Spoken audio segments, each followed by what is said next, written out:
Greetings to all Edolites in the diaspora and at home, and my fellow Nigerians worldwide. My name is Ambassador Matthew Biki Uwaifo. Today is the 21st of October 2020, and the time now is 10:15 in the morning.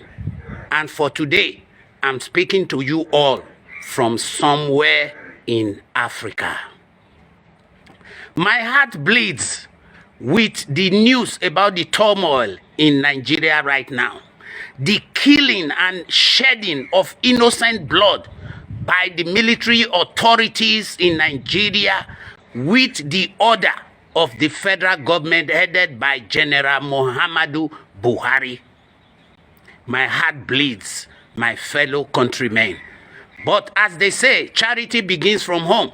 So in this video, I will be addressing the disturbances in Edo State, especially Benin City, the breaking of the prisons in Benin City on the 19th of October 2020. But before I do that, I just want to stop and have a minute silence for the souls of the youths that were killed at the Lekki Bridge and all the youths that have sacrificed their life for this cause since protests began, and especially the youths and the killings that has taken place in Edo. All the people that lost their lives. I am sparing the next 1 minute of silence in honor of them. 1, 2, 3. I start now.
Amen. May their souls rest in perfect peace. Amen. Now, for 2 weeks, the youths carried out protests against NSAS. It begins with NSAS. They carried out those protests peacefully and without violence. And it was quite surprising because they seem not to have a leadership. But I tell you, for people who were able to organize themselves for 2 weeks, they were leaders. But what the youth did not want was to have a particular person be their leader and submit that to the federal government, and the federal government will compromise that people by buying them. The youth did not want that. So they brought a new system. Kudos to the youths for being able to organize themselves. Imagine 2 weeks. People were being fed, people were on the line, and you say there's no leadership?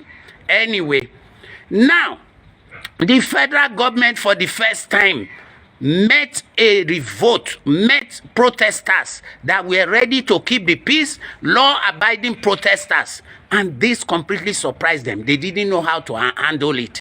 So they sent out their agents into the field.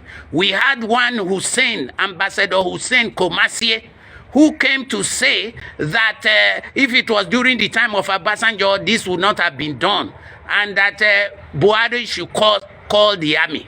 Now, Ambassador Hussein Komasie is the Nigerian ambassador for peace and social justice to the United Nations. It is quite amazing that somebody who occupies such an elevated position in the Committee of Nations will ask that the law be broken, will deny his citizens their fundamental human rights. and say that they have no right to protest. Well, briefly, during the time of Obasanjo, people protested, and I still remember a lady was killed. 6 policemen were arrested. During investigation, 1 was set free. The other 5 went to court, and in court 3 were set free, and 2 were sentenced to death. Not only that, the federal government went ahead and paid compensation, I think $20,000 and something, but not less than $20 to the family of the deceased as compensation. So you cannot compare that to this killing regime that we have. All it would have taken was for the president to address the nation, for the president to tell the youth, we understand your pain, and we will do something about it. What stopped the president for setting up a commission of inquiry into the complaints of the people? Why was the president sleeping throughout? Do we really have a president in Aso Rock? President tweeting.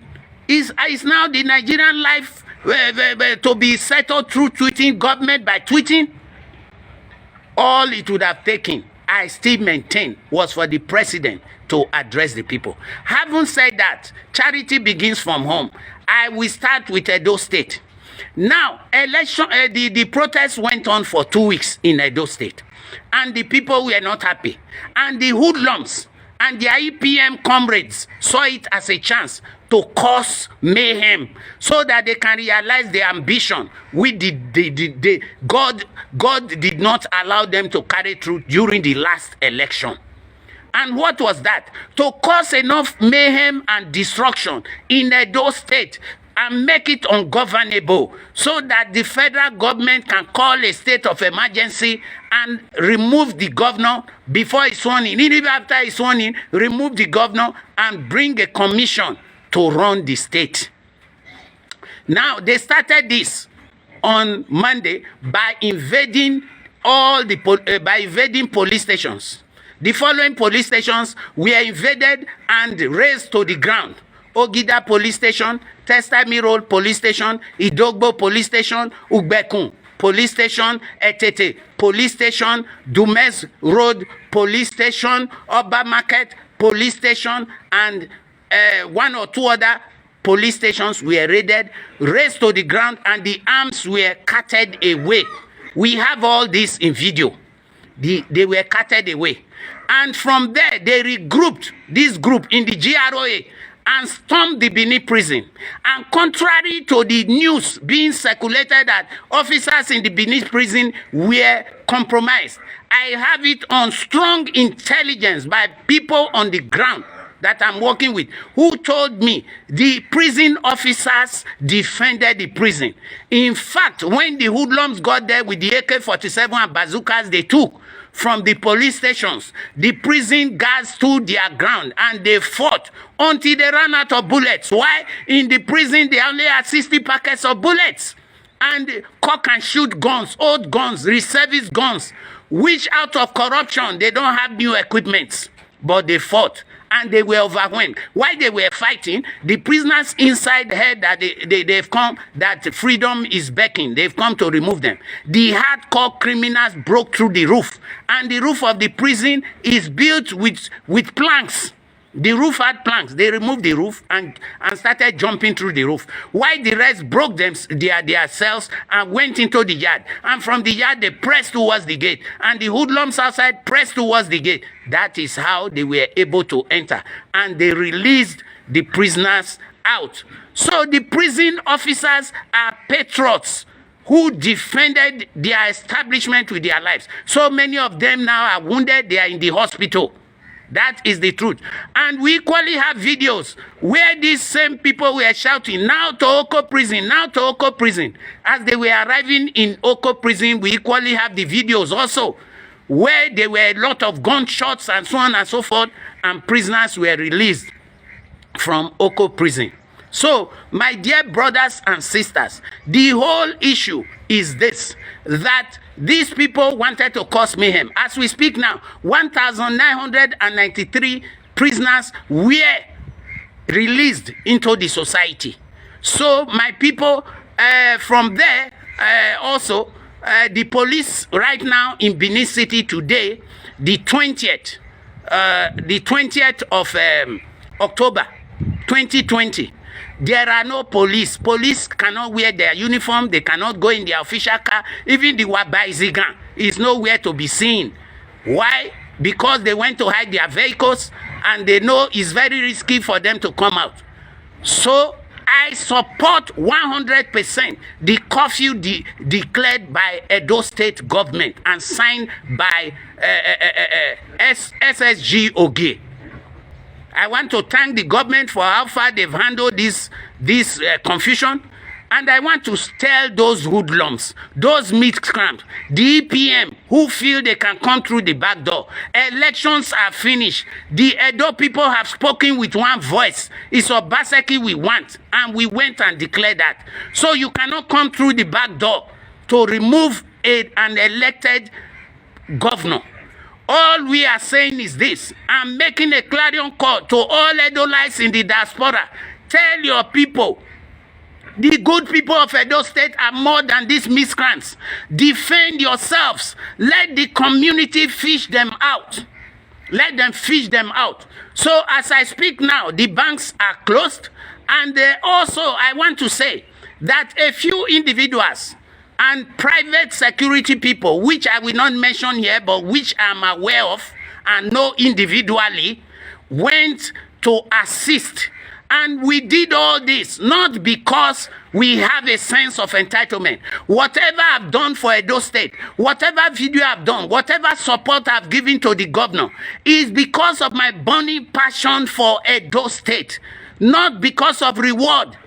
I do not speak with the governor. I've never phoned the governor. Nor do I owe a cent, nor have been given a cent by any politician, living or dead, in Edo State. Myself and others are making a selfless sacrifice because of the love we have for Edo State, because we love our governor and support Obaseki. Now let me tell you people, tell all those miscreants, life, death will come when it will come. We are not afraid of death. I'm calling on all the communities, just the same thing like you did with the man on the video that was carrying a bag from the Uhun community, who was killed and executed by the community 2 days ago in the night because he was refusing to go to prison.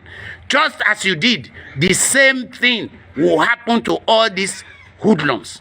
I am happy to announce to everybody that we concerted efforts on the part of the governor, on the part of the government of Edo State, and good individuals of Edo State in Nigeria that love themselves. The prisoners, a lot of them have been returned back to Oko prison and Sapele Road and to Oko prison. Even the ones in Ogba farm, they wanted to escape. But we thank the prison officers that carried out an operation on the 12th, at 12 midnight, and removed all of them to Oko prison. They are now safe in Oko prison. So far, close to 700 prisoners have been returned back to Oko prison. And this is with solid evidence. I'm not just talking here. I know what I'm saying. They have been returned back. So my people, be strong. Be of good courage. Your God is in control and your government is in control. Be of good courage. Things will return to normal. Come November 12 exactly, Governor Godwin Obaseki will be sworn in as the executive governor of Edo State for a second term. And I always say it in my video. How did I know this? Since June last year, God revealed it to me. The ancestors say yes. The Enikao say yes. And the people of Edo State have said yes. No amount of confusion, no amount of propaganda, no amount of lies can change that. May God bless you all. Be alert. Shine your eyes, my Edo people. It is well with us. It is well with us. We must be on the march to Eldorado. Our march to Eldorado has started and it is moving and no one can stop it. It is well with Edo State. God bless Edo State. God bless all supporters of Obaseki. In my second video, I will talk about Nigeria in general. So watch out. Please share this video until it reaches all the people. You have a part to play. Obaseki and his team cannot do things alone. Rise up, Edo State, and support your choice. Support Obaseki to carry through his mega agenda. May God bless us all. Thank you for listening to me. Amen.